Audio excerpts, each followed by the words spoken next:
Seluruh dunia telah mengajarkan kepada Anda konsep yang keliru mengenai uang. Mereka menyatakan bahwa kekayaan memerlukan pengorbanan yang ekstrem, bahwa Anda harus hidup terobsesi dengan angka dan melakukan apapun untuk mencapai kesuksesan. Namun, bagaimana jika jalan menuju kekayaan tidak harus seperti itu? Para filsuf besar dari zaman kuno telah menemukan pendekatan yang sama sekali berbeda untuk mencapai kemakmuran. Seneca, salah satu individu terkaya di Roma, menyatakan dengan tegas, "Kekayaan adalah pelayan bagi orang bijak dan tuan bagi orang bodoh." Ia bukanlah seorang pemikir yang jauh dari kenyataan. Ia adalah seseorang yang membangun kekayaan setara dengan miliaran dolar saat ini dan tetap memahami sesuatu yang hampir tidak dipahami oleh banyak orang. Kekayaan mengikuti hukum-hukum yang jarang diajarkan. Kaum Stoa tidak hidup terpisah dari dunia. Mereka adalah kaisar, penasehat, pedagang, individu-individu yang berurusan dengan kekuasaan, keputusan, dan uang setiap hari. Dan mereka semua menguasai sesuatu yang tidak pernah dikuasai oleh kebanyakan orang, hubungan antara pikiran dan uang. Bayangkan sebuah pohon buah. Ia tidak mengejar buahnya, melainkan menguatkan diri dan menciptakan akar. Ia mengambil kekuatan dari matahari dan energi dari udara, dan karena itulah buah-buahan muncul. Itulah prinsip Stoa mengenai kekayaan. Kekayaan bukanlah sesuatu yang harus dikejar, melainkan sesuatu yang muncul sebagai konsekuensi dari transformasi diri Anda. Kebanyakan orang hidup dalam hubungan yang penuh keputusasaan dengan uang. Mereka bangun dengan cemas, tidur dengan gelisah, dan membuat keputusan dengan ketakutan, sehingga kondisi mental tersebut menjadi penjara. Tidak peduli berapa banyak yang mereka hasilkan, mereka tetap terjebak. Karena kemiskinan bukan hanya kekurangan uang, melainkan juga cara berpikir, dan kekayaan pun demikian. Ketika Anda mengubah fondasi tersebut dan memahami hukum-hukum yang mengatur kemakmuran sejati, sesuatu yang luar biasa akan terjadi. Anda berhenti mengejar uang dan mulai membangun sesuatu yang secara alami menarik hasil. Bukan karena sihir, tetapi karena perubahan mendalam dalam cara Anda berpikir, memutuskan, dan bertindak. Anda mulai menarik peluang karena Anda beroperasi dari kebijaksanaan, bukan dari keputusasaan. Hari ini, Anda akan mengenal 10 hukum Stoa mengenai uang yang tidak pernah diajarkan kepada Anda. Ini bukanlah kiat-kiat cepat, melainkan prinsip-prinsip yang telah melintasi berabad-abad, teruji oleh individu-individu yang membangun kekayaan tanpa kehilangan kejernihan mental mereka. Masing-masing hukum ini akan menunjukkan cara berbeda dalam berpikir, memutuskan, dan bertindak terhadap uang. Sebelum melanjutkan, lakukan sesuatu yang sederhana. Jika ini sudah masuk akal bagi Anda, tinggalkan tanda suka dan tulis di komentar. Saya membangun kekayaan dengan kebijaksanaan. Ini adalah titik perubahan Anda, jadi jangan lewatkan satu bagian pun dari video ini. Sekarang kita akan mulai.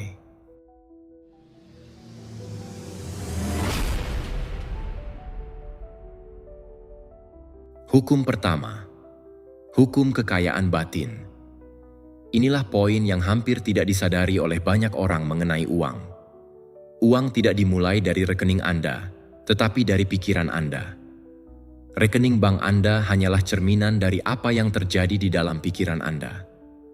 Anda bisa menghasilkan jutaan, tetapi jika di dalam diri Anda terdapat kemiskinan mental, Anda akan menemukan cara untuk kehilangan semuanya, baik karena ketakutan, impulsif, atau kurangnya visi. Sebaliknya, Anda bisa memulai dari nol, tetapi jika Anda membawa mentalitas kelimpahan, Anda akan melihat jalan yang bahkan tidak dapat dilihat oleh orang lain dan mengambil keputusan dengan lebih jernih. Epictetus, yang lahir sebagai budak dan tidak memiliki apapun secara materi, mengajarkan, kekayaan tidak terletak pada memiliki banyak harta, tetapi pada memiliki sedikit keinginan. Seseorang yang tidak memiliki sepeser pun dianggap lebih kaya dalam kebijaksanaan daripada para senator yang berenang dalam emas. Mengapa demikian? Karena ia memahami bahwa kekayaan sejati dimulai di wilayah yang tidak dapat dicuri oleh siapapun darinya. Pikiran Anda. Wilayah ini adalah benteng terakhir yang benar-benar tak tersentuh oleh gejolak ekonomi, inflasi, atau kebijakan negara manapun. Ketika Anda sadar bahwa pikiran adalah satu-satunya tempat di mana kekayaan pertama kali terbentuk, maka Anda tidak akan pernah lagi mengejar uang dengan cara yang putus asa atau gelisah. Kebanyakan orang melakukan kesalahan fatal. Mereka berpikir, ketika saya memiliki uang, saya akan merasa aman. Ketika saya kaya, saya akan mendapatkan ketenangan. Ketika rekening bank saya mencapai angka tertentu, akhirnya saya akan bahagia. Namun, itu sama saja seperti mengatakan, ketika saya sampai di tujuan, saya akan mulai menyetir. Masalahnya bukanlah hal kecil, melainkan urutannya benar-benar terbalik. Perasaan kekayaan batin perlu datang terlebih dahulu. Manifestasi materi datang kemudian. Anda tidak dapat mempertahankan di luar apa yang belum Anda bangun di dalam. Analogikan seperti membangun sebuah rumah. Jika fondasinya retak dan tidak kokoh, tembok setinggi apapun akan runtuh pada goncangan pertama. Demikian pula jiwa Anda adalah fondasi dari semua kekayaan material yang Anda kumpulkan. Tanpa ketenangan, kejelasan, dan rasa cukup di dalam, maka setiap rupiah yang masuk justru akan menjadi sumber kecemasan baru, bukan kedamaian. Pikirkanlah orang-orang yang memenangkan lotre dan kehilangan semuanya dalam beberapa tahun. Mereka menerima uangnya, tetapi tidak memiliki kekayaan batin untuk mempertahankannya. Mereka tiba-tiba mendapatkan apa yang tidak pernah mereka latih untuk kelola. Hasilnya, keputusan buruk, gaya hidup yang tidak terkendali, hubungan yang rusak, dan pada akhirnya kembali ke titik nol. Seringkali lebih menderita daripada sebelum menang. Sekarang pikirkan para pengusaha yang kehilangan segalanya dan membangun kembali kerajaan yang lebih besar dari sebelumnya. Mereka kehilangan uang, tetapi tidak pernah kehilangan kekayaan batin yang menciptakannya. Mereka tahu bahwa uang hanyalah hasil dari cara berpikir, cara merespons tantangan, dan cara melihat peluang. Ketika satu pintu tertutup, mereka tidak berdiri di depannya sambil menangis. Mereka segera mencari jendela atau membangun pintu baru dari ketekunan mereka. Ketika identitas internal Anda adalah kelimpahan, Anda membuat keputusan yang berbeda. Anda melihat peluang di mana orang lain terhambat. Anda bertindak sementara orang lain ragu-ragu. Anda membangun sementara orang lain hanya menunggu. Bukan uang yang mengubah siapa diri Anda. Anda yang menentukan berapa banyak uang yang dapat Anda pertahankan. Inilah kebenaran yang menakutkan sekaligus membebaskan. Tidak ada jumlah uang di dunia yang dapat memperbaiki perasaan tidak cukup di dalam diri Anda. Sebaliknya, jika perasaan cukup itu sudah ada, maka uang sekecil apapun akan dikelola dengan bijak, ditumbuhkan dengan sabar, dan disyukuri dengan tulus. Kekayaan batin bukanlah berpura-pura bahwa semuanya baik-baik saja ketika tidak. Itu adalah mengembangkan pikiran yang stabil, jernih, dan fungsional, yang mampu bertindak bahkan ketika keadaan tidak mendukung. Itu adalah menumbuhkan kondisi mental di mana Anda merasa utuh dan mampu terlepas dari saldo bank. Rasa kelengkapan itu menjadi fondasi kokoh di mana kekayaan sejati dibangun. Karena tanpa fondasi, kekayaan apapun tidak stabil. Itu seperti istana pasir yang menunggu gelombang berikutnya. Indah untuk dilihat sesaat, tetapi pasti lenyap saat ujian datang. Maka praktikkan ini hari ini. Sebelum memikirkan apa yang kurang dalam kehidupan finansial Anda, buatlah daftar apa yang sudah ada. Keterampilan Anda, pengalaman Anda, hubungan Anda, kemampuan Anda untuk belajar dan beradaptasi. Akui kekayaan yang sudah ada dalam diri Anda, karena dari sanalah semua bentuk kekayaan lainnya lahir. Itulah benih dari semua kemakmuran eksternal. Jika Anda bisa membaca, Anda memiliki kekayaan. Jika Anda bisa bangun pagi dan memilih untuk bertindak, Anda memiliki kekayaan. Jika Anda memiliki satu orang yang percaya pada Anda memiliki kekayaan. Jika Anda memiliki kemampuan untuk berubah dan tumbuh, Anda memiliki kekayaan yang tak ternilai.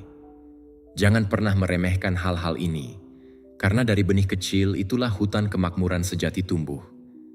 Biarkan ini meresap ke dalam jiwa Anda, dan tulis di komentar jika itu masuk akal bagi Anda.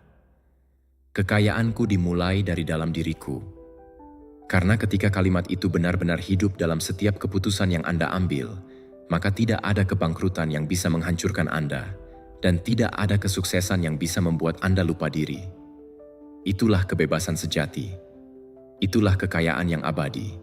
Hukum kedua, hukum pelepasan finansial. Inilah ide yang hampir tidak ada yang berani menerima dengan lapang dada. Uang tidak menjauh dari orang yang tidak memilikinya, tetapi menjauh dari orang yang terlalu bergantung padanya. Semakin Anda membutuhkannya untuk hidup, semakin ia akan menjauh dari Anda. Ini adalah paradoks yang membingungkan banyak orang. Ketika Anda mengejar uang dengan cemas, ia lari lebih cepat. Ketika Anda bersikap tenang dan tidak terikat, ia justru datang dengan sendirinya. Keterikatan finansial menciptakan energi keputusasaan yang menyabotase keputusan Anda, membutakan peluang Anda, dan menjebak Anda dalam siklus kelangkaan, bahkan ketika ada kelimpahan di sekeliling Anda. Energi keputusasaan ini seperti bau tak sedap yang dapat dirasakan oleh orang lain, klien, mitra bisnis, atasan, bahkan pasar secara keseluruhan. Mereka merasakan bahwa Anda bertindak karena terpaksa, bukan karena pilihan. Dan alam semesta, dalam bentuknya yang paling praktis, tidak pernah memberi upah kepada keputusasaan. Ketika uang berubah menjadi kebutuhan emosional, ia berhenti menjadi alat dan berubah menjadi penjara. Anda tidak lagi memiliki uang. Uanglah yang memiliki Anda. Setiap pagi Anda bangun dengan cemas memeriksa saldo. Setiap malam Anda tidur dengan pikiran tentang tagihan yang belum dibayar. Itu bukan kehidupan yang bebas. Itu kehidupan yang diperbudak oleh angka-angka di layar. Seneca, yang mengelola salah satu kekayaan terbesar di dunia kuno, menulis, "Orang yang tidak puas dengan sedikit tidak akan puas dengan apapun." Ia mempraktikkan sesuatu yang radikal bagi orang sekaya dirinya.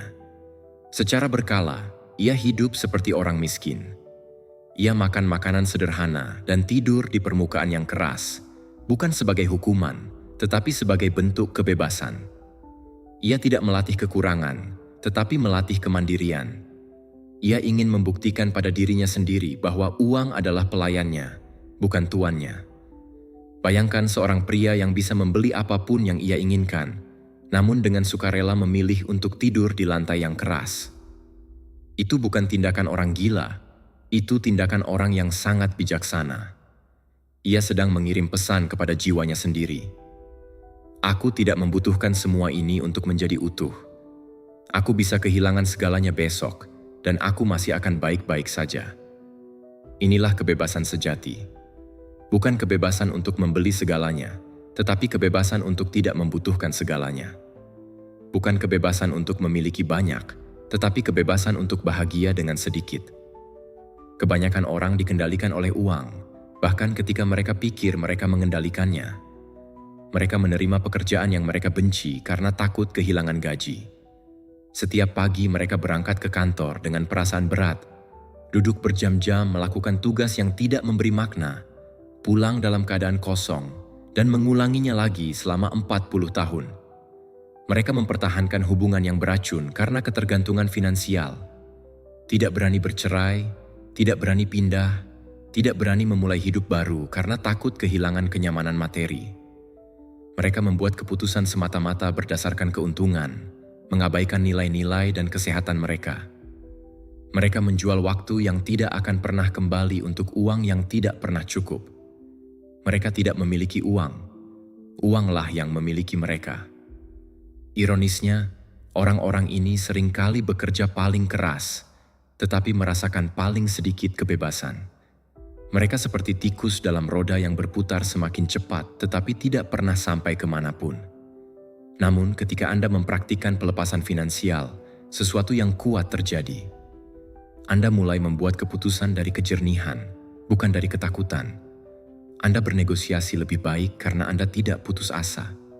Anda bisa berjalan keluar dari meja negosiasi jika persyaratannya tidak adil. Dan justru karena itulah Anda sering mendapatkan kesepakatan terbaik.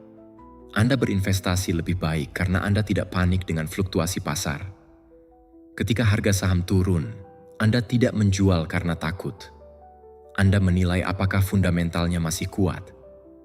Anda berwirausaha lebih baik karena Anda tidak takut kehilangan, dan orang yang tidak takut kehilangan akhirnya mulai memainkan permainan yang benar. Mereka mengambil risiko yang diperhitungkan.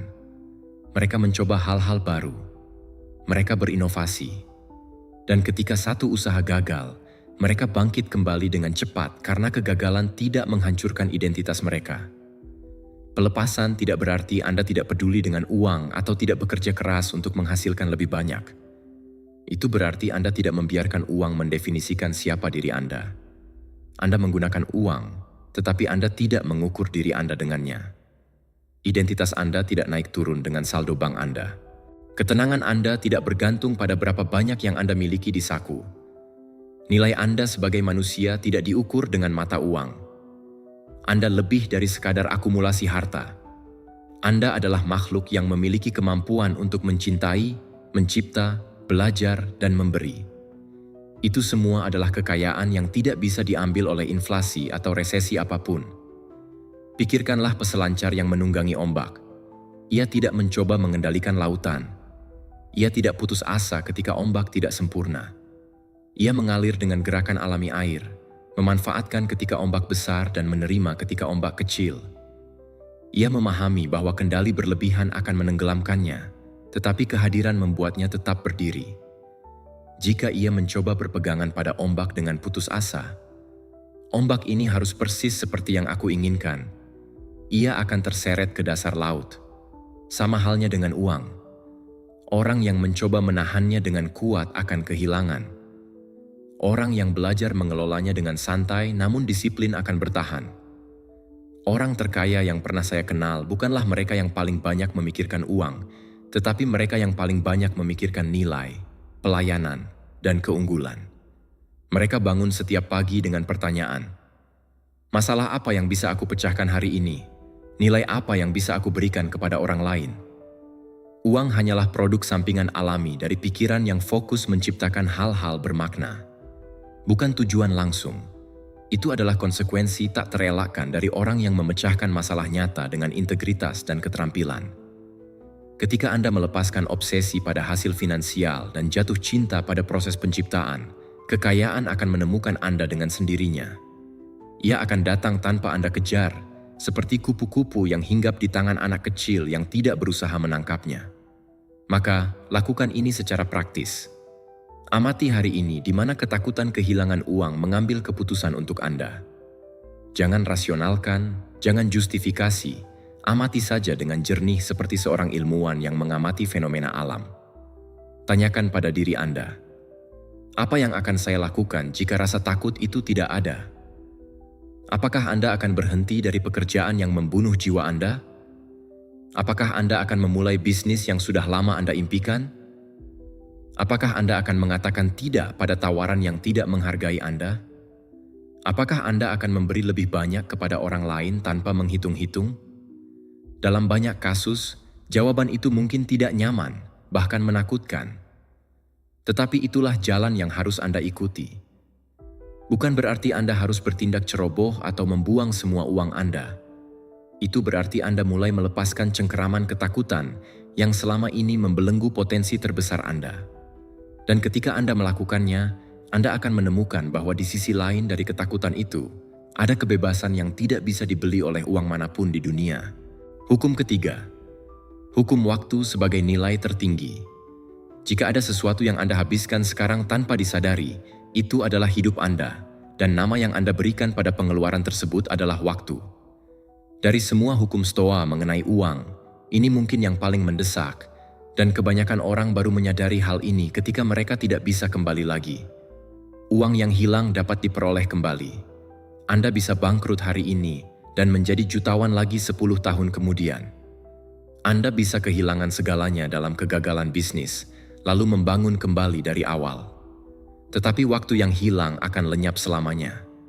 Tidak ada tabungan waktu, tidak ada pinjaman waktu, tidak ada cara untuk membeli 1 menit ekstra dari siapapun. Setiap detik yang berlalu adalah detik yang tidak akan pernah Anda lihat lagi. Sumber daya paling berharga yang Anda miliki bukanlah gaji Anda, investasi Anda, atau properti Anda. Itu adalah waktu yang tersisa dalam hidup ini. Dan inilah bagian yang paling menyakitkan. Anda tidak tahu berapa banyak waktu yang tersisa. Itu adalah sumber daya yang jumlahnya tidak diketahui, terus berkurang setiap saat dan tidak dapat diisi ulang. Ada konsekuensi yang sederhana namun tak terhindarkan. Cara Anda menggunakan waktu Anda menentukan segala sesuatu yang Anda bangun atau tidak bangun. Dan cara Anda menginvestasikan waktu tersebut menentukan seluruh kekayaan Anda, bukan hanya kekayaan finansial tetapi kekayaan hidup secara utuh. Seneca menulis sesuatu yang harus dibaca setiap pagi, diukir di dalam hati setiap orang yang ingin hidup dengan sungguh-sungguh. Bukan karena kita memiliki sedikit waktu, tetapi karena kita banyak menyia-nyiakannya. Hidup cukup panjang jika diinvestasikan dengan baik. Ia melihat dengan sedih bagaimana orang menyimpan uang dengan serakah, menghitung setiap koin, berdebat untuk diskon kecil, tetapi menyia-nyiakan jam, hari, dan tahun tanpa berpikir dua kali. Mereka melindungi harta mereka yang fana sambil membuang satu-satunya sumber daya yang benar-benar tak tergantikan. Bayangkan seseorang yang dengan hati-hati mengunci rumahnya dengan 10 gembok, tetapi membiarkan pintu belakangnya terbuka lebar. Itulah yang kita lakukan setiap hari. Kita khawatir tentang uang, bagaimana mendapatkannya, bagaimana menyimpannya, bagaimana melindunginya. Tetapi kita membiarkan waktu mengalir seperti air melalui jari-jari kita, tanpa pernah bertanya apakah kita menggunakan waktu itu dengan bijak. Amati bagaimana kebanyakan orang memperlakukan waktu. Mereka menghabiskan berjam-jam di media sosial mengonsumsi konten yang tidak mengubah mereka, yang bahkan tidak akan mereka ingat keesokan harinya. Mereka menggulir tanpa tujuan, melompat dari satu video ke video lain, dari satu postingan ke postingan lain, seperti zombie digital yang kehilangan kendali atas perhatian mereka sendiri. Mereka melihat kehidupan orang lain alih-alih membangun kehidupan mereka sendiri. Mereka tahu nama dan detail kehidupan selebritas yang tidak pernah mereka temui, tetapi tidak tahu kemana perginya tahun-tahun mereka. Mereka menerima pekerjaan yang bergaji tinggi, tetapi menghabiskan seluruh energi vital mereka, dan tidak ada yang tersisa untuk diinvestasikan pada tujuan sejati mereka. Mereka pulang dalam keadaan lelah, tidak punya semangat untuk belajar, mencipta, atau bahkan hadir untuk orang yang mereka cintai. Mereka menukar tahun-tahun hidup mereka dengan hal-hal yang tidak mereka butuhkan untuk mengesankan orang-orang yang tidak peduli pada mereka. Ini adalah tragedi paling sunyi di zaman modern. Orang menjual waktu hidup mereka untuk membeli barang-barang yang kemudian harus mereka jaga, perbaiki, dan simpan, menciptakan lebih banyak beban daripada kebebasan. Namun orang-orang yang benar-benar kaya, tidak hanya secara finansial, tetapi kaya akan kepenuhan, kebijaksanaan, dan kedamaian, memperlakukan waktu sebagai mata uang mereka yang paling berharga. Mereka sadar bahwa setiap jam yang dihabiskan adalah investasi, bukan sekadar pengeluaran. Sebelum menghabiskan 1 jam, mereka bertanya pada diri sendiri, apakah investasi waktu ini membawaku lebih dekat kepada siapa aku ingin menjadi? Bukan kepada apa yang ingin aku miliki, tetapi kepada siapa aku ingin menjadi. Perbedaan ini sangat penting. Orang biasa fokus pada pencapaian eksternal, jabatan, rumah, mobil. Orang bijak fokus pada transformasi internal, karakter, keterampilan, kebijaksanaan, kedamaian. Sebelum menerima komitmen, mereka bertanya pada diri sendiri, apakah ini layak untuk sebagian kecil dari waktuku yang terbatas di bumi ini? Mereka tidak takut mengatakan tidak pada peluang yang baik untuk melindungi waktu bagi peluang yang benar-benar penting. Mereka tahu bahwa mengatakan ya pada satu hal berarti mengatakan tidak pada hal lain. Dan seringkali hal yang mereka tolak secara diam-diam adalah ketenangan, kesehatan, atau waktu bersama keluarga. Ada rekening tak terlihat yang sebagian besar diabaikan orang. Setiap hari berlalu, setoran 24 jam dibuat ke rekening tersebut. Anda tidak dapat mengumpulkan saldo. Anda tidak dapat menyimpan sisa hari ini untuk digunakan besok. Apa yang tidak digunakan akan hilang selamanya, tanpa jejak, tanpa kompensasi. Kaum Stoa memahami bahwa kemiskinan sejati bukanlah memiliki sedikit uang, tetapi memiliki sedikit waktu, dan menyia-nyiakannya seolah-olah waktu itu tak terbatas. Orang miskin dalam uang masih bisa kaya dalam pengalaman, pembelajaran, dan hubungan. Tetapi orang yang menyia-nyiakan waktu, dialah yang benar-benar miskin, karena ia telah kehilangan satu-satunya hal yang tidak bisa dikembalikan oleh kekayaan apapun. Hubungan antara waktu dan uang lebih dalam dari yang terlihat di permukaan. Uang adalah waktu yang dikristalkan. Setiap rupiah yang Anda hasilkan adalah hasil dari waktu yang Anda investasikan di masa lalu. Waktu untuk belajar, waktu untuk berlatih, waktu untuk bekerja, waktu untuk membangun reputasi. Ketika Anda menginvestasikan waktu Anda dalam pembelajaran, keterampilan, dan pengembangan diri, Anda sedang menabur benih yang akan menghasilkan keuntungan finansial selama beberapa dekade ke depan. 1 jam yang dihabiskan untuk membaca buku yang mengubah cara berpikir, Anda dapat menghasilkan ratusan juta rupiah sepanjang hidup Anda. 1 jam yang dihabiskan untuk berlatih keterampilan yang langka dapat membuka pintu yang tidak pernah Anda bayangkan sebelumnya. Sebaliknya, ketika Anda menyia-nyiakan waktu Anda untuk hiburan kosong, gosip, kekhawatiran yang tidak berguna, atau pekerjaan yang tidak memberi makna, Anda membakar modal paling berharga yang Anda miliki. Anda sedang memotong dahan tempat Anda duduk, tanpa menyadari bahwa pohon kehidupan Anda semakin menipis. Marcus Aurelius, meskipun menjadi kaisar paling kuat di dunia, dengan seluruh kekaisaran dan kekayaannya yang tak terbatas, mencatat dalam buku hariannya bagaimana ia menggunakan setiap jam.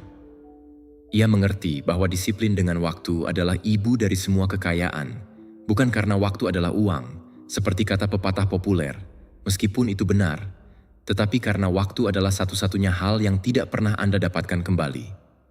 Koin bisa dicari lagi, emas bisa ditambang lagi, uang bisa dicetak lagi, tetapi waktu tidak pernah berulang. Tidak ada bank yang memberi pinjaman waktu. Tidak ada pasar tempat Anda membeli waktu orang lain. Bahkan kaisar paling kuat di dunia, dengan seluruh pasukannya dan seluruh hartanya, tidak bisa membeli 1 jam ekstra untuk hidupnya. Kesadaran ini seharusnya mengubah cara kita hidup setiap hari. Jika Anda tahu bahwa Anda hanya memiliki 10 tahun lagi untuk hidup, apakah Anda akan tetap menghabiskan waktu seperti sekarang? Jika Anda tahu bahwa Anda hanya memiliki 5 tahun lagi, apakah Anda akan tetap melakukan pekerjaan yang tidak Anda sukai?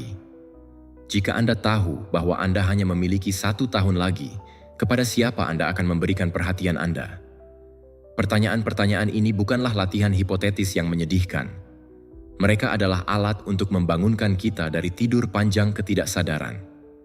Karena kenyataannya, kita tidak tahu berapa banyak waktu yang tersisa. Bisa jadi 50 tahun, bisa jadi 5 tahun, bisa jadi 5 bulan, dan tidak ada yang tahu. Mulai hari ini, berhentilah mengatakan bahwa uang kurang, dan mulailah mengamati di mana waktu Anda terbuang. Audit bagaimana Anda hidup. Catat setiap jam selama 1 minggu, seperti Anda mencatat pengeluaran keuangan. Lihat kemana perginya waktu Anda. Anda akan terkejut betapa banyak waktu yang hilang dalam hal-hal yang tidak Anda ingat, tidak Anda nilai, dan tidak membawa Anda lebih dekat pada kehidupan yang Anda inginkan. Kemudian, buat satu perubahan kecil. Potong 1 jam saja dari gangguan setiap hari. 1 jam yang biasanya Anda habiskan untuk media sosial, menonton televisi, atau sekadar cemas tanpa tujuan. Dan arahkan jam tersebut untuk sesuatu yang membuat Anda tumbuh. Keterampilan baru, buku yang menantang, latihan fisik, percakapan mendalam dengan orang yang Anda cintai, atau proyek yang benar-benar berarti bagi Anda. Dalam 1 bulan, Anda akan merasakan perbedaannya. Dalam 1 tahun, keputusan sederhana ini tidak hanya akan mengubah kehidupan finansial Anda, tetapi juga mengubah siapa diri Anda. Anda akan menjadi versi diri yang lebih terampil, lebih bijaksana, lebih sehat, dan lebih terhubung. Karena pada akhirnya, ini bukan tentang memiliki lebih banyak waktu. Waktu yang kita miliki sudah cukup, seperti kata Seneca, jika diinvestasikan dengan baik. Ini tentang berhenti menyia-nyiakan waktu yang masih Anda miliki. Ini tentang sadar bahwa setiap jam adalah hadiah, dan bagaimana Anda menggunakannya adalah ucapan terima kasih Anda kepada kehidupan itu sendiri. Jika ini masuk akal bagi Anda, tulis di komentar, Waktuku lebih berharga daripada uang. Hukum keempat, hukum kendali strategis. Ada perbedaan besar antara menjadi pelit dan memiliki kendali strategis. Kebanyakan orang mencampur adukan kedua hal ini dan berakhir pada salah satu dari dua ekstrim yang merusak. Entah mereka menghabiskan semua yang mereka hasilkan untuk mencoba tampak kaya, membeli merek-merek mahal, makan di restoran mewah, mengunggah setiap pembelian ke media sosial agar mendapat validasi dari orang lain, atau mereka menabung setiap sen dengan ketakutan sehingga tidak pernah berinvestasi dalam pertumbuhan mereka sendiri. Di satu sisi, kelebihan tanpa kesadaran, seperti banjir yang menghanyutkan segalanya tanpa arah. Di sisi lain, kekurangan dengan ketakutan, seperti tanah kering yang tidak pernah bisa menumbuhkan apapun karena terlalu takut kehilangan setetes air. Dalam kedua kasus, hasilnya sama. Stagnasi. Yang pertama habis sebelum sempat berkembang. Yang kedua mengering tanpa pernah berkembang.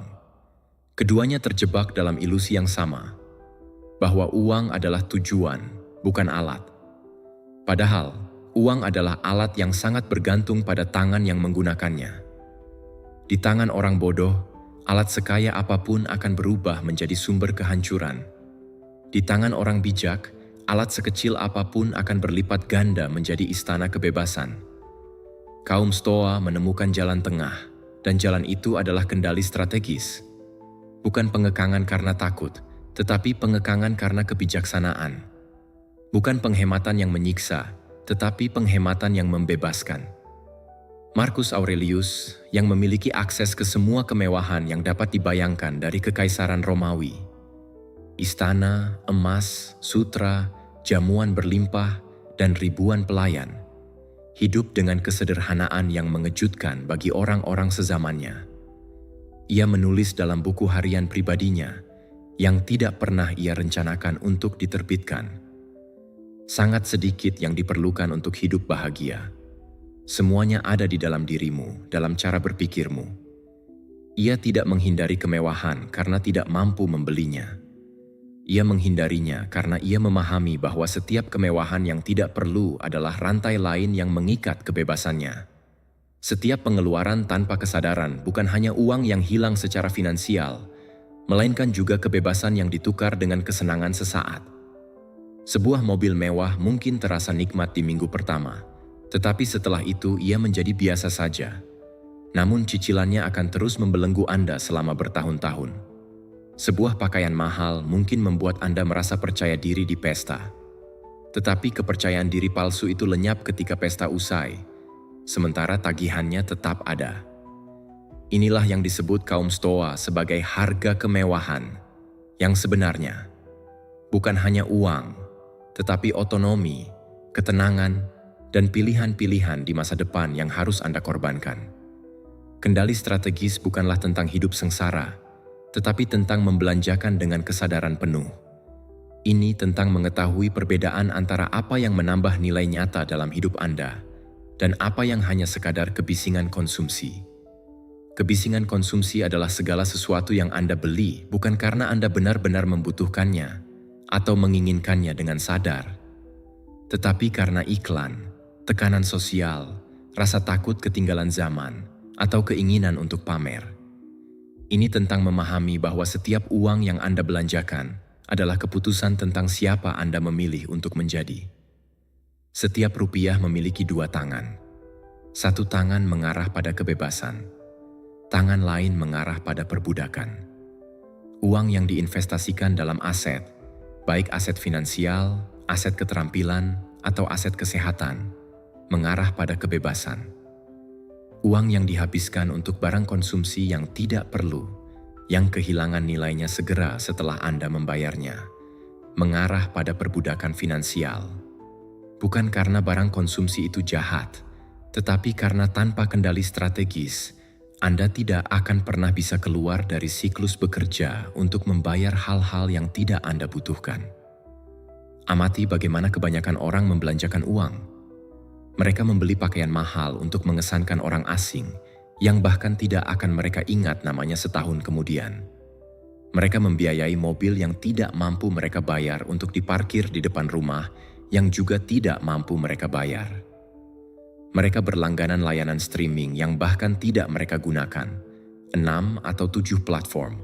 Padahal waktu menonton mereka hanya cukup untuk 1 atau 2. Mereka makan di luar karena kemalasan memasak, bukan karena kesenangan kuliner yang sesungguhnya. Mereka membeli rumah yang lebih besar dari yang mereka butuhkan, lalu mengisinya dengan barang-barang yang tidak mereka perlukan, lalu bekerja lembur untuk membayar semuanya, lalu tidak punya waktu untuk menikmati rumah itu sendiri. Mereka membeli secara impulsif dan menyesal selama berminggu-minggu, kadang berbulan-bulan. Sebuah studi pernah menemukan bahwa kebanyakan orang, jika diminta menunggu 24 jam sebelum melakukan pembelian impulsif, akan memutuskan untuk tidak jadi membeli pada 80% kasus. Artinya, 80% dari apa yang mereka beli sebenarnya tidak mereka inginkan atau butuhkan. Itu hanya ledakan sesaat dari dorongan yang tidak terkendali. Ini bukanlah cara orang bijak menggunakan alat yang bernama uang. Ini adalah cara orang yang dikendalikan oleh emosinya sendiri, bukan oleh akal sehatnya. Sekarang, amati bagaimana orang yang benar-benar kaya membelanjakan uang. Bukan yang tampak kaya, mereka yang pinjam sana-sini untuk pamer, tetapi yang benar-benar kaya, yang memiliki kebebasan finansial dan ketenangan batin. Mereka berinvestasi besar dalam pendidikan, kesehatan, dan pengalaman yang mengubah mereka. Mereka rela membayar mahal untuk kursus, buku, mentor, dan pelatihan yang meningkatkan kemampuan mereka. Mereka menganggap uang yang dihabiskan untuk belajar sebagai investasi dengan pengembalian tak terbatas, bukan sebagai biaya. Mereka berinvestasi dalam kesehatan, makanan berkualitas, olahraga teratur, tidur yang cukup, pemeriksaan rutin, karena mereka tahu bahwa kesehatan adalah aset paling mendasar. Tanpa kesehatan, semua kekayaan lain tidak berarti apa-apa. Mereka membelanjakan pengalaman yang memperluas wawasan, perjalanan yang mendidik, retreat yang membangun, proyek-proyek yang menantang. Mereka membeli alat yang meningkatkan produktivitas mereka, komputer yang cepat, perangkat lunak yang tepat, ruang kerja yang mendukung fokus. Mereka berinvestasi dalam hubungan yang bermakna, mengajak teman dekat makan malam, membantu keluarga tanpa mengharapkan imbalan, membangun jaringan yang tulus. Tetapi pada saat yang sama, mereka tanpa ampun menghilangkan pengeluaran yang tidak melayani tujuan nyata apapun. Mereka tidak ragu untuk berhenti berlangganan layanan yang tidak lagi mereka gunakan. Mereka tidak malu untuk mengatakan tidak pada ajakan nongkrong yang hanya buang-buang waktu dan uang. Mereka tidak membeli barang hanya karena sedang diskon atau karena tetangga memilikinya. Bukan karena mereka pelit, tetapi karena mereka cerdas. Mereka mengerti bahwa setiap rupiah yang tidak dikendalikan adalah rupiah yang mengendalikan mereka. Seneca mempraktikkan latihan yang sangat kuat, sebuah latihan yang jika Anda lakukan dengan sungguh-sungguh akan mengubah hubungan Anda dengan uang selamanya.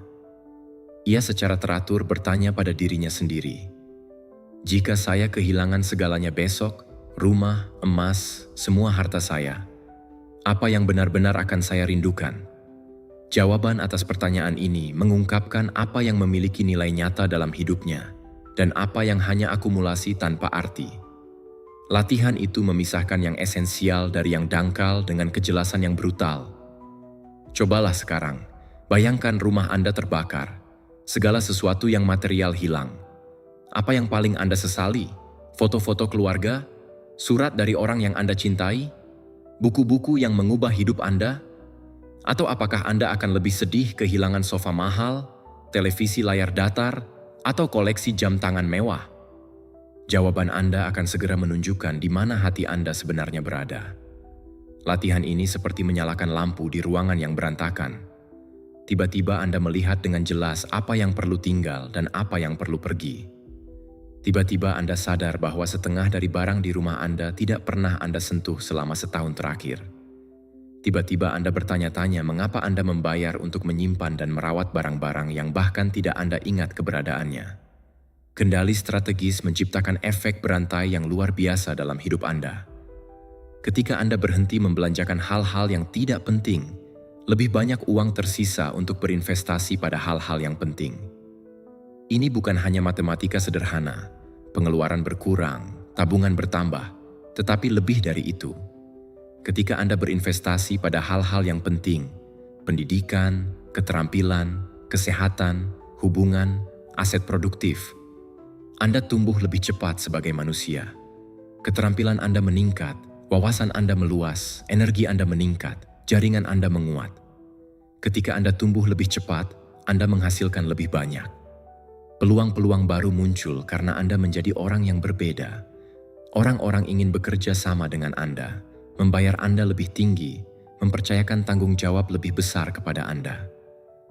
Ketika Anda menghasilkan lebih banyak dan tetap mempertahankan disiplin kendali strategis, kekayaan Anda tidak hanya bertambah secara linear, tetapi berlipat ganda secara eksponensial. Inilah mengapa jurang antara orang kaya dan orang miskin semakin lebar, bukan karena ketidakadilan semata, tetapi karena efek bola salju dari kebiasaan yang berbeda.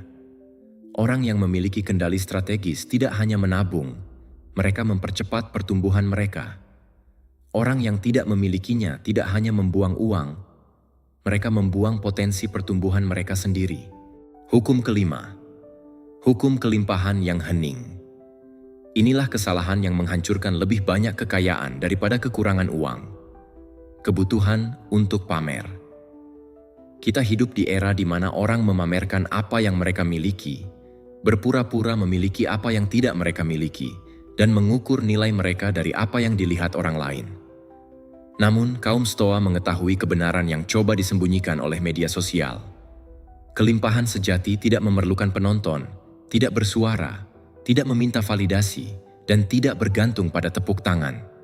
Ia tumbuh dalam keheningan. Epictetus mengajarkan, bukan apa yang terjadi padamu yang penting, tetapi bagaimana kau bereaksi. Dan bukan apa yang kau miliki yang mendefinisikanmu, tetapi bagaimana kau berperilaku dengan apa yang kau miliki. Ini bukan tentang memiliki, tetapi tentang bagaimana Anda mengelola apa yang Anda miliki, karena itulah yang mengungkapkan siapa diri Anda sebenarnya. Individu-individu paling berpengaruh di Roma kuno bukanlah mereka yang paling banyak memamerkan, tetapi mereka yang kekuatannya begitu dalam sehingga tidak memerlukan demonstrasi. Amati perilaku orang yang benar-benar kaya dibandingkan dengan mereka yang hanya berpura-pura kaya. Orang yang berpura-pura kaya memposting setiap pembelian, berbicara tentang uang sepanjang waktu, dan membutuhkan orang lain untuk mengonfirmasi apa yang ingin ia tampilkan. Ia tidak ingin hidup dengan baik, ia ingin terlihat hidup dengan baik. Sebaliknya, orang yang benar-benar kaya jarang menyebutkan keuangannya. Ia hidup di bawah kemampuannya dan menemukan keamanan dalam keheningan, bukan dalam persetujuan. Orang yang benar-benar membangun memahami bahwa eksposur menghambat, mengalihkan perhatian, dan melemahkan. Ada alasan praktis dan kuat untuk menjaga kelimpahan Anda dalam keheningan. Ketika Anda memamerkan kekayaan, Anda menarik dua jenis energi destruktif. Iri hati dari mereka yang tidak memilikinya, dan ekspektasi dari mereka yang menginginkan sesuatu dari Anda. Setiap pameran adalah undangan bagi orang lain untuk memproyeksikan frustrasi, tuntutan, dan penilaian mereka pada hidup Anda. Anda menukar kedamaian dengan perhatian, dan pertukaran itu tidak pernah sepadan karena perhatian tersebut sementara, tetapi biaya emosionalnya tetap ada. Namun, ketika Anda mempraktikkan kelimpahan yang hening, sesuatu berubah secara praktis. Anda berhenti mengeluarkan energi untuk mempertahankan citra dan mulai mengarahkan energi itu untuk membangun sesuatu yang nyata. Anda keluar dari panggung dan kembali ke pembangunan. Anda berhenti membeli untuk membuktikan dan mulai berinvestasi untuk tumbuh. Perubahan yang tampak sederhana ini benar-benar mengubah hasilnya. Kehidupan finansial Anda menjadi seperti taman tertutup. Anda merawat, menyiram, melindungi, dan membiarkannya tumbuh. Tanpa penonton, tanpa tergesa-gesa, tanpa exposure. Marcus Aurelius adalah orang paling kuat di dunia yang dikenal dan tetap hidup dengan kesederhanaan. Ia berpakaian tanpa berlebihan, makan secukupnya, dan menghabiskan malamnya menulis refleksi daripada terbuang dalam kemewahan. Ia bisa memamerkan segalanya, tetapi memilih untuk tidak memamerkan apapun. Dan itu lebih berbicara tentang kekuatan daripada pameran apapun. Kelimpahan yang hening juga melindungi ketenangan pikiran Anda. Ketika Anda keluar dari permainan perbandingan, pikiran Anda melambat. Anda berhenti mengejar kehidupan orang lain dan akhirnya mulai membangun kehidupan Anda sendiri. Anda tidak lagi merasakan tekanan untuk mengikuti siapapun, karena tolok ukur Anda berhenti menjadi eksternal dan menjadi internal. Lakukan latihan sederhana. Lain kali Anda mencapai sesuatu yang penting secara finansial, jangan beritahu siapapun selama beberapa hari. Tahanlah, amati, dan rasakan. Rasakan bagaimana pencapaian itu menjadi lebih kokoh ketika tidak bergantung pada reaksi siapapun. Apa yang benar-benar milik Anda tidak perlu diumumkan untuk menjadi nyata. Kekayaan yang membutuhkan tepuk tangan itu rapuh, tetapi kekayaan yang tumbuh dalam keheningan akan bertahan. Karena apa yang Anda bangun jauh dari pandangan mata, tidak ada yang dapat menghancurkannya dengan opini. Hukum keenam, hukum investasi pada diri sendiri. Di antara semua bentuk investasi yang dapat Anda lakukan sepanjang hidup, ada satu jenis investasi yang jauh lebih berharga dibandingkan dengan saham, properti, atau bahkan mata uang kripto sekalipun. Alasan dibalik klaim ini sangatlah sederhana. Investasi ini tidak terpengaruh oleh fluktuasi pasar, tidak akan terpengaruh oleh krisis ekonomi, dan yang terpenting, tidak ada yang dapat merebutnya dari Anda. Investasi tersebut adalah pada diri Anda sendiri, pada pikiran Anda, pada keterampilan yang Anda miliki, pada karakter Anda, dan pada kemampuan Anda untuk berpikir jernih di tengah kekacauan yang sering kali mengelilingi kita. Seneca, seorang filsuf Stoik, pernah menulis, "Salah satu kualitas terindah dari persahabatan sejati adalah memahami dan dipahami. Namun sebelum Anda diakui dan dipahami oleh dunia, Anda harus terlebih dahulu memahami diri Anda sendiri." Pemahaman ini hanya bisa dicapai ketika Anda menginvestasikan waktu dan usaha untuk mengenal diri sendiri. Persahabatan yang paling berharga adalah hubungan yang Anda bangun dengan diri Anda sendiri melalui pengetahuan dan refleksi. Orang yang benar-benar sukses dan berpengaruh menghabiskan berjam-jam setiap hari untuk belajar, merenungkan, dan menyempurnakan diri mereka. Mereka melakukannya bukan karena mereka memiliki banyak waktu luang, tetapi karena mereka menyadari bahwa itulah yang dapat menciptakan nilai sejati dalam hidup mereka. Sayangnya, banyak orang berinvestasi di tempat yang salah. Mereka menghabiskan sejumlah besar uang untuk barang-barang yang nilainya terus menyusut seiring berjalannya waktu. Mobil baru yang kehilangan nilai begitu keluar dari dealer, gadget elektronik yang menjadi usang hanya dalam hitungan bulan, dan pakaian yang cepat ketinggalan zaman di musim berikutnya. Di sisi lain, mereka hampir tidak menyisihkan waktu dan sumber daya untuk berinvestasi pada satu-satunya aset yang akan terus meningkat nilainya tanpa batas, diri mereka sendiri. Mereka lebih memilih untuk menaruh uang pada hal-hal yang akan kehilangan nilai, sementara mengabaikan apa yang sebenarnya dapat melipat gandakan segala sesuatu yang mereka miliki. Cobalah untuk memikirkan hal ini dengan cara yang berbeda. Jika Anda berinvestasi dalam buku yang mengubah cara pandang Anda tentang dunia bisnis, maka pengetahuan yang Anda peroleh dari buku tersebut akan terus bekerja untuk Anda sepanjang hidup Anda. Jika Anda mengambil kursus yang mengajarkan keterampilan baru yang sangat berharga, keterampilan tersebut akan memberikan manfaat selama beberapa dekade ke depan. Dan jika Anda menginvestasikan waktu dan usaha dalam menjaga kesehatan fisik dan mental Anda akan memperoleh lebih banyak energi, kejernihan pikiran, dan tahun-tahun produktif yang memungkinkan Anda untuk mengumpulkan kekayaan. Contoh yang sangat inspiratif adalah Epictetus, seorang filsuf Stoik, yang meskipun tidak memiliki kekayaan material, menginvestasikan semua yang dia miliki untuk pendidikan filosofisnya. Investasi tersebut mengubah hidupnya dari seorang budak menjadi salah satu tokoh paling dihormati dan berpengaruh pada zamannya. Pengetahuannya menjadi mata uang terpenting dalam hidupnya, membuka pintu-pintu yang tidak bisa dibuka oleh emas atau harta benda lainnya. Ketika Anda mengubah diri Anda juga mengubah jenis peluang yang dapat Anda lihat dan jenis hasil yang dapat Anda ciptakan. Investasi pada diri sendiri memiliki keunggulan yang tidak bisa ditawarkan oleh bentuk investasi lainnya. Investasi ini tahan terhadap pencurian. Meskipun orang dapat mengambil uang Anda, properti Anda, atau harta benda Anda, tidak ada yang dapat mengambil apa yang Anda ketahui, Siapa diri Anda sekarang, dan bagaimana cara Anda berpikir. Inilah kekayaan paling aman yang ada. Kaum Stoik memandang pembelajaran bukan sebagai kemewahan, tetapi sebagai kebutuhan yang sangat mendasar. Marcus Aurelius, bahkan di tengah tekanan kampanye militer dan krisis politik, selalu menyisihkan waktu untuk belajar, menulis, dan merenungkan. Ia memahami bahwa seorang pemimpin yang berhenti belajar akan berhenti tumbuh, dan siapapun yang berhenti tumbuh akan mulai kehilangan. Oleh karena itu, buatlah janji pada diri Anda sendiri hari ini. Berkomitmenlah untuk menginvestasikan setidaknya 1 jam setiap hari untuk pengembangan pribadi Anda. Bacalah buku, pelajari hal-hal baru, praktikkan keterampilan yang Anda pelajari, dan luangkan waktu untuk merenung. Perlakukan investasi ini dengan keseriusan yang sama seperti Anda memperlakukan investasi jutaan dolar. Karena dalam hal keuntungan jangka panjang, inilah yang sebenarnya penting.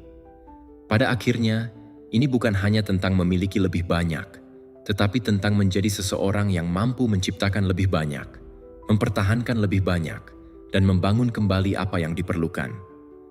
Jika Anda setuju dengan pemikiran ini, tulislah di kolom komentar.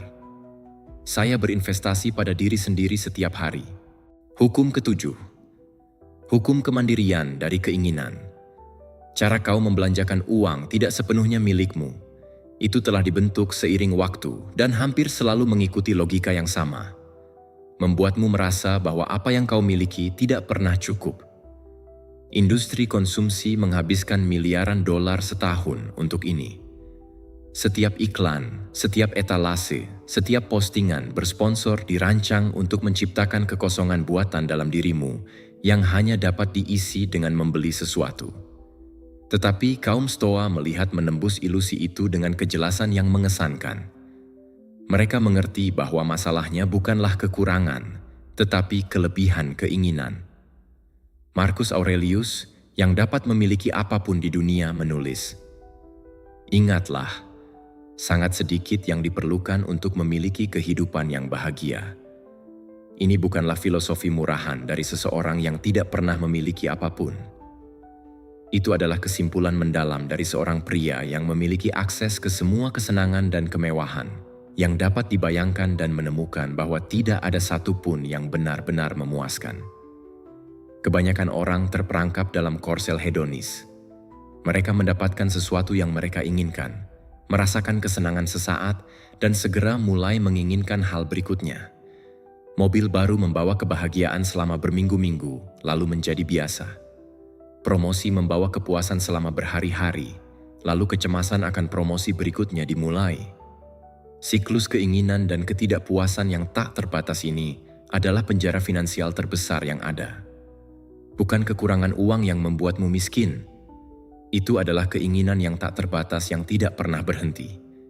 Semakin kau mencoba mengisi, semakin banyak ruang yang tampaknya muncul.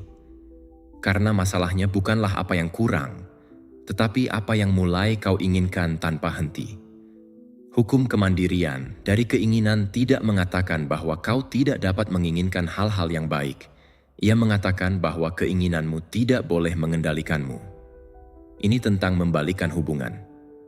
Alih-alih terseret oleh setiap dorongan hati, kau mulai memilih keinginan mana yang layak untuk ada.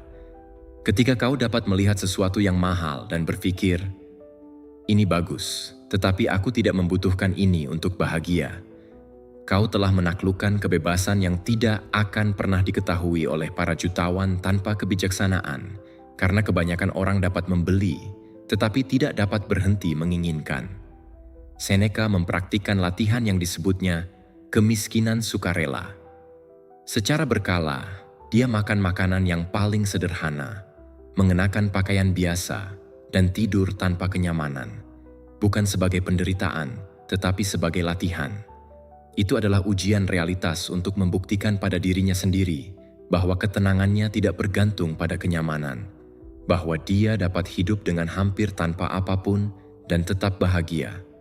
Latihan ini meluruhkan kekuatan yang dimiliki keinginan material atas dirinya.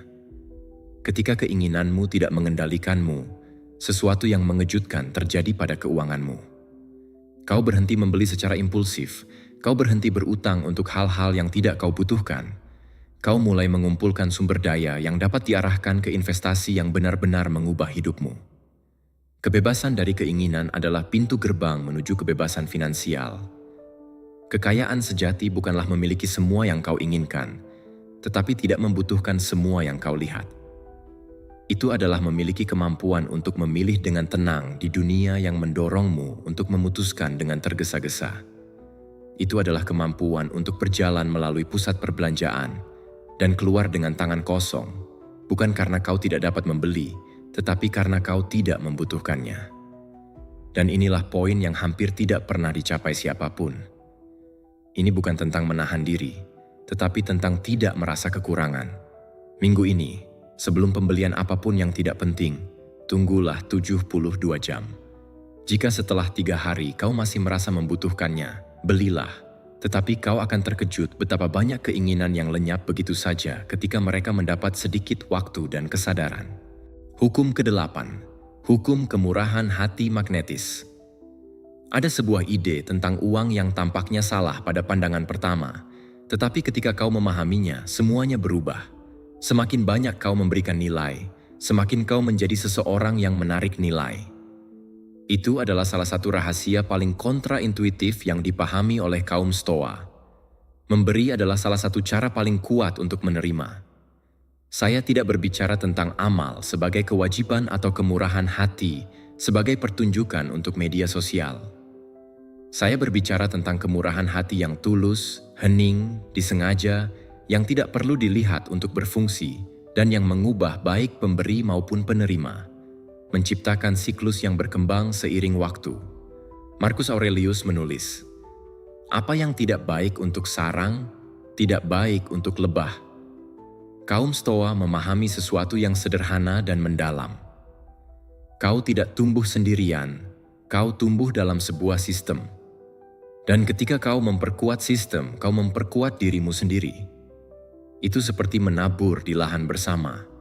Semakin subur lahan itu, semakin banyak juga kau menuai. Tetapi kebanyakan orang beroperasi sebaliknya. Mereka hidup seolah-olah semuanya terbatas, seolah-olah memberi berarti kehilangan. Mereka percaya bahwa jika mereka memberikan sesuatu, mereka akan memiliki lebih sedikit. Mereka menahan setiap sen, setiap kesempatan, setiap sumber daya, seolah-olah semuanya bisa habis kapan saja. Mereka hidup mencoba melindungi apa yang mereka miliki, tetapi tanpa disadari mereka memblokir aliran yang dapat membawa lebih banyak. Mereka hidup dengan tangan terkepal, dan tangan yang terkepal tidak dapat menerima. Tetapi siapa yang belajar hidup dengan tangan terbuka, menawarkan nilai, pengetahuan, waktu, dukungan, menemukan bahwa hidup tidak berfungsi seperti rekening yang berkurang, tetapi seperti aliran yang merespons.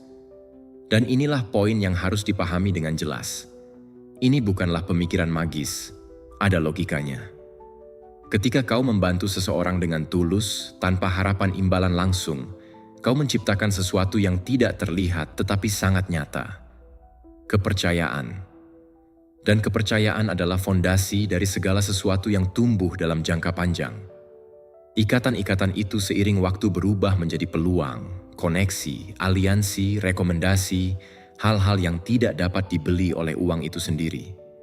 Orang-orang paling sukses di dunia tidak sampai di sana sendirian.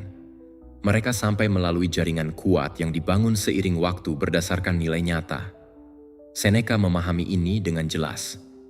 Dia dikenal karena kemurahan hatinya kepada teman, murid, dan bahkan orang asing. Bukan karena itu nyaman, tetapi karena itu adalah bagian dari siapa dirinya. Dia tahu bahwa berbagi tidak mengurangi kekayaannya, tetapi memperkuat pengaruhnya, memperkuat ikatannya, dan membuat namanya relevan. Dan di dunia nyata, itu lebih berharga daripada uang yang tidak bergerak. Tetapi ada sesuatu yang bahkan lebih penting terjadi di sini, sesuatu yang internal. Kemurahan hati mengubah cara kau melihat dirimu sendiri. Ketika kau dapat memberi tanpa rasa takut, tanpa ketegangan, tanpa keterikatan, kau membuktikan pada dirimu sendiri bahwa kau tidak beroperasi dari kelangkaan, dan bukti itu mengubah perilakumu. Setiap tindakan kemurahan hati memperkuat identitas. Aku memiliki cukup. Aku mampu menghasilkan lebih banyak. Dan ketika identitas itu tertanam, keputusanmu berubah, sikapmu berubah, cara bertindakmu berubah, dan dengan itu hasilmu juga berubah. Karena orang yang hidup dengan ketakutan kehilangan bermain kecil, tetapi orang yang tahu bahwa dia dapat menghasilkan bergerak secara berbeda. Maka mulailah dengan sederhana. Minggu ini, temukan cara untuk memberikan nilai pada kehidupan seseorang tanpa mengharapkan imbalan apapun. Tetapi lakukan dengan niat, bukan karena kewajiban. Bagikan sesuatu yang berguna, tawarkan waktumu. Bantulah dengan cara yang sedikit mengeluarkan usaha, tetapi membuat perbedaan nyata. Seperti seseorang yang menabur tanpa melihat hasil langsung, tetapi tahu persis apa yang dilakukannya. Dan amati bagaimana ini mempengaruhi orang lain, dan terutama, amati apa yang berubah dalam dirimu. Karena pada akhirnya transformasi terbesar dari kemurahan hati bukanlah pada apa yang kau berikan, tetapi pada siapa dirimu menjadi saat memberi.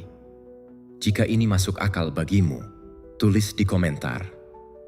Aku memilih untuk hidup dengan tangan terbuka. Hukum ke-9, hukum kesabaran finansial. Kita hidup di era kepuasan instan. Kita ingin makanan dalam hitungan menit, pengiriman di hari yang sama, dan kekayaan dalam semalam. Tetapi inilah masalah yang hampir tidak diakui siapapun. Kau mencoba mempercepat sesuatu yang secara alami lambat, dan itulah tepatnya yang menghambat pertumbuhanmu. Kaum Stoa mengetahui kebenaran yang terus diabaikan oleh dunia modern. Apa yang tumbuh terlalu cepat tidak akan bertahan, dan apa yang bertahan hampir selalu membutuhkan waktu untuk dibangun. Kekayaan abadi dibangun perlahan dengan kesabaran, bata demi bata, dan ketergesaan adalah musuh mematikan bagi siapapun yang ingin membangun sesuatu yang benar-benar bertahan. Seneca menulis, keberuntungan tidak ada. Yang ada adalah saat di mana bakat menemukan peluang. Tetapi dia juga mengerti bahwa momen itu jarang datang ketika kita mengharapkannya. Persiapan membutuhkan waktu bertahun-tahun. Pertumbuhan membutuhkan waktu. Kau tidak mengendalikan kapan peluang muncul, tetapi kau mengendalikan apakah kau akan siap ketika peluang itu datang. Kematangan finansial adalah buah yang tidak dapat dipetik mentah dari pohonnya. Kebanyakan orang menyerah terlalu cepat. Mereka memulai bisnis dan berharap menghasilkan uang di bulan pertama. Mereka berinvestasi di bursa saham dan panik pada penurunan pertama. Mereka memulai karier baru dan menyerah ketika hasil tidak muncul di kuartal pertama. Mereka tidak mengerti bahwa kesuksesan finansial bekerja seperti bambu Cina. Dalam 5 tahun pertama, kau menyiram dan merawat tanpa melihat apapun terjadi di permukaan. Tetapi di bawah tanah, akarnya berkembang, menguat, menciptakan fondasi yang tidak terlihat. Ketika bambu akhirnya menembus tanah, ia tumbuh 25 meter hanya dalam 6 minggu. Bagi yang melihat dari luar, tampaknya pertumbuhan yang cepat. Bagi yang membangun, itu adalah proses yang panjang dan sunyi, dan hidupmu bekerja persis seperti itu. Entah kau menerima proses yang tidak terlihat itu, atau kau menyerah sebelum proses itu muncul. Kaum Stoa memahami bahwa kesabaran bukanlah kepasifan, tetapi bentuk kekuatan yang aktif. Itu adalah terus berinvestasi ketika tidak ada hasil yang terlihat. Itu adalah terus belajar ketika tidak ada yang mengakui. Itu adalah terus membangun ketika semua orang berpikir kau harus menyerah. Itu adalah kepercayaan diri yang hening bahwa proses itu bekerja, bahkan ketika mata tidak dapat melihatnya. Marcus Aurelius memerintah Roma selama hampir 20 tahun. Dia tidak menaklukkan kekaisaran dalam sehari. Dia tidak menyelesaikan krisisnya dengan solusi cepat. Dia mempraktikkan pemerintahan yang sabar, mengambil keputusan dengan tenang, menunggu saat yang tepat, dan percaya bahwa konsistensi akan menghasilkan hasil yang lebih baik daripada kecepatan. Ketidaksabaran finansial meminta harga yang brutal. Itu membuatmu menerima jalan pintas yang mengorbankan masa depanmu. Itu mendorongmu ke skema uang cepat yang hampir selalu berakhir dengan kerugian. Itu membuatmu menjual investasi pada saat yang salah, mengubah strategi ketika kau seharusnya mempertahankan arah, dan menukar pertumbuhan yang kokoh dengan ilusi kecepatan. Ketidaksabaran membuatmu tampak aktif, tetapi dalam praktiknya membuatmu mandek. Kesabaran finansial mungkin adalah keterampilan paling langka dan paling berharga yang dapat kau kembangkan di dunia yang menjanjikan hasil instan. Kemampuan untuk menunggu dengan percaya diri adalah keunggulan kompetitif terbesarmu. Sementara yang lain melompat dari peluang ke peluang tanpa pernah memperdalam akar, kau sedang membangun sesuatu yang tak tergoyahkan. Mulai hari ini, ubah perspektifmu tentang waktu. Berhentilah mengukur kemajuan finansialmu dalam hitungan minggu atau bulan. Mulailah mengukurnya dalam hitungan tahun dan dekade. Tanyakan pada dirimu, apa yang aku lakukan hari ini yang akan membuatku berterima kasih padaku 10 tahun dari sekarang? Perubahan perspektif sederhana ini akan mengubah setiap keputusan finansial yang kau buat. Kekayaan bukanlah tentang kecepatan, tetapi tentang konsistensi yang dipertahankan cukup lama.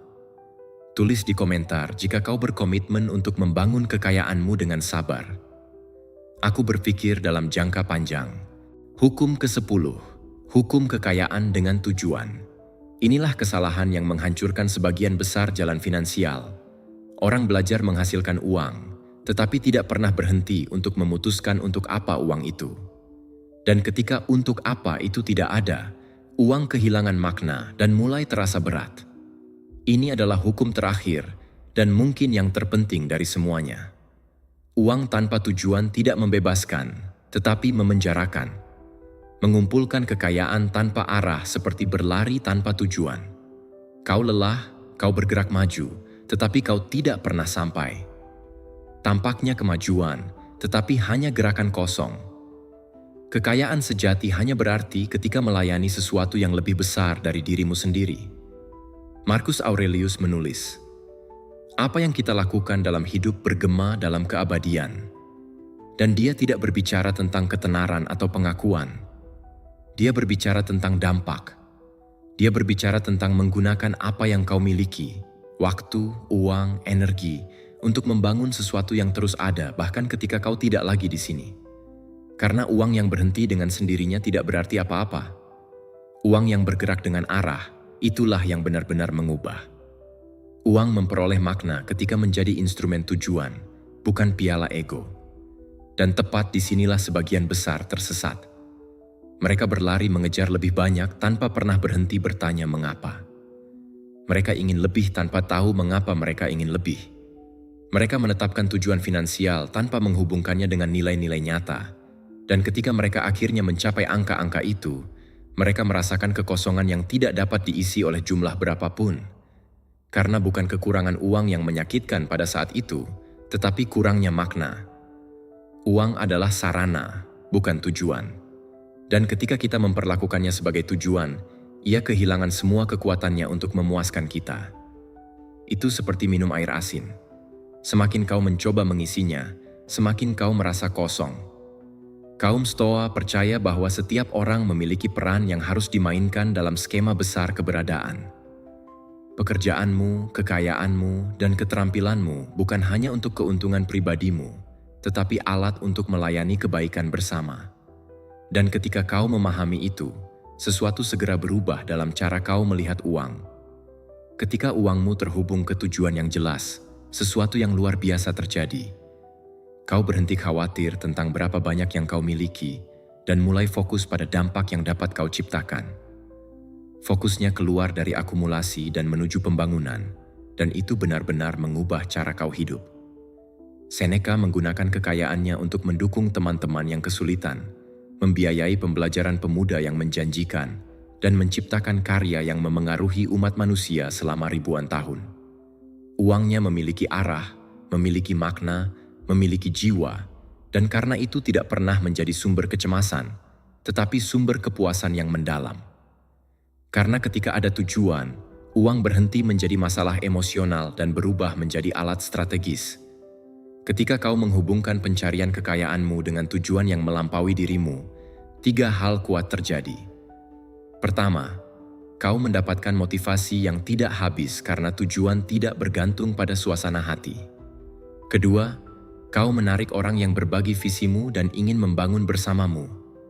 Ketiga, Kau menemukan kedamaian yang jarang dialami kebanyakan orang karena kau tahu bahwa kekayaanmu melayani sesuatu yang benar-benar penting, dan itu menyelesaikan masalah yang hening. Kau berhenti hidup mengejar lebih banyak dan mulai hidup membangun sesuatu yang bermakna. Pertanyaannya bukanlah, berapa banyak uang yang kau inginkan? Pertanyaan yang tepat adalah, kemana uang itu akan pergi ketika tiba? Apa yang akan kau lakukan dengan semua kekayaan di dunia jika kau memilikinya? Jika jawabannya tidak jelas, uang akan datang tanpa arah dan akan pergi tanpa meninggalkan apapun. Tanpa tujuan, tidak ada jumlah uang yang akan cukup. Pikirkan tentang itu hari ini. Tulislah di secarik kertas apa yang akan kau lakukan jika uang bukanlah batasan. Dampak apa yang akan kau ciptakan? Siapa yang akan kau bantu? Apa yang akan kau bangun? Jawaban-jawaban itu bukanlah ide yang lepas, itu adalah arah. Jawaban-jawaban itu adalah peta kekayaan sejatimu.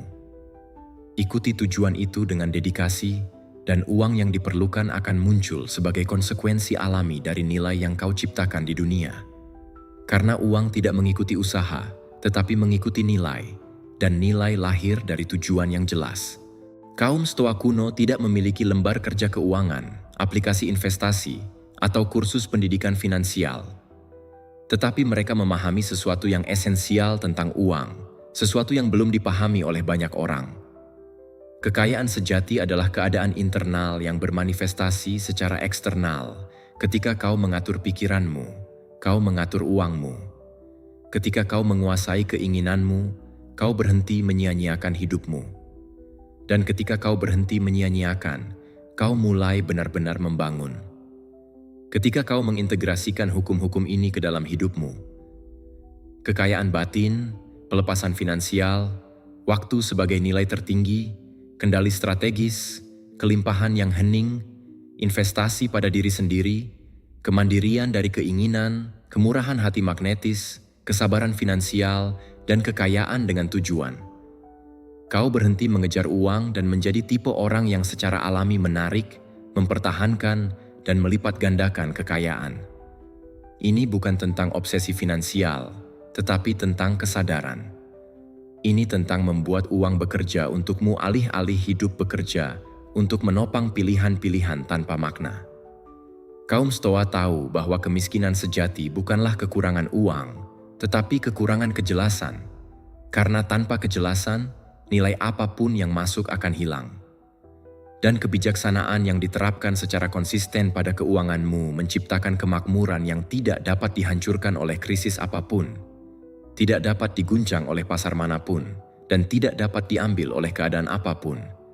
Dan itu dimulai secara sederhana, bukan di masa depan, tetapi pada keputusan berikutnya. Jalanmu menuju kekayaan sejati dimulai sekarang dengan keputusan berikutnya yang kau buat. Dengan sen berikutnya yang kau belanjakan, dengan menit berikutnya yang kau investasikan. Karena pada akhirnya, kekayaan bukanlah tentang berapa banyak yang kau miliki, tetapi tentang seberapa besar makna yang terkandung dalam memilikinya. Jika ini masuk akal bagimu, komentarlah. Aku memberi arah pada uangku. Bagikan video ini dengan siapapun yang juga perlu mendengar kata-kata ini. Berikan like. Berlanggananlah ke saluran ini. Teruslah berkembang, teruslah berjalan, teruslah makmur. Terima kasih telah menonton.